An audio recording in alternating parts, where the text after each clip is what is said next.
In the name of the Father, Son, and Holy Spirit. Amen. Thank you, Lord, for this day. We are celebrating the 16th birthday of our son, Dan Victor. Thank you for having our friends here to join us in celebration. And we pray for good health of Dan Victor and his success in his studies. And also good health for our family, my wife, of course. And handsome. And sexy. Lord, don't laugh. Well, okay, so thank you for having our friends here to celebrate the birthday of Dan Victor. We appreciate their effort of coming here.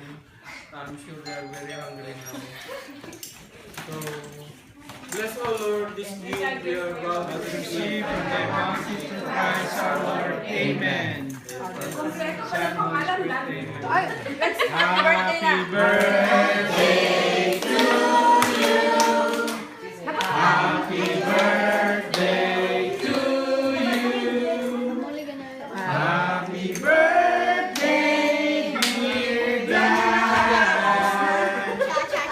Happy birthday to you. Pastor! Dan Victor pa na si Dan. Nakalagay nga, Dan and Victor. Dan and Victor, kala dalawa eh. Okay. Wish ko na. Wish ko na. Happy birthday. One more time. Happy birthday to you. Blow your candle. Ayan, blow your candle. Wish mo, wish. Yay! New car.